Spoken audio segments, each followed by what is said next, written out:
સહજ ન્યૂઝ. જૂનાગઢમાં ભક્ત કવિ નરસિંહ મહેતા યુનિવર્સિટીમાં પ્રભારી મંત્રી ડોક્ટર પ્રદ્યુમ્ન વાજાનો અભિવાદન સમારોહ યોજાયો. નમસ્કાર, સહજ ન્યૂઝ સાથે હું છું ગોપાલ ભેસાણીયા. ભક્ત કવિ નરસિંહ મહેતા યુનિવર્સિટીમાં જૂનાગઢ જિલ્લાના પ્રભારી મંત્રી તથા શિક્ષણ મંત્રી ડોક્ટર પ્રદ્યુમ્ન વાજાના અભિવાદન અને સત્કાર સમારોહનું આયોજન કરવામાં આવ્યું હતું.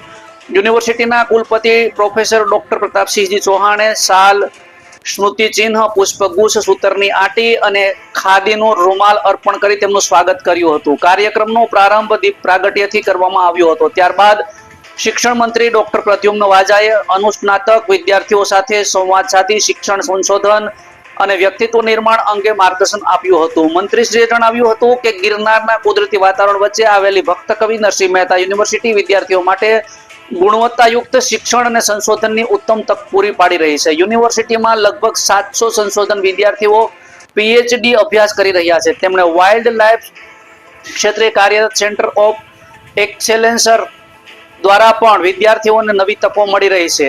તેમણે જણાવ્યું હતું કે યુનિવર્સિટી દ્વારા પ્રાકૃતિક કૃષિ અને કેન્સરની દવા સંબંધિત સંશોધન ક્ષેત્રે નોંધપાત્ર કામગીરી થઈ રહી છે.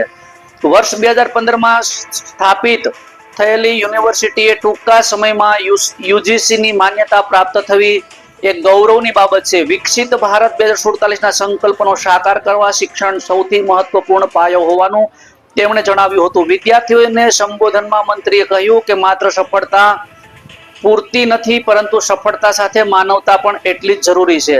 બુદ્ધિનો આઈક્યુ અને ભાવનાત્મક સંવેદના ઇક્યુ બંનેનો સમન્વય એ જ સારા નાગરિકનું નિર્માણ કરે છે.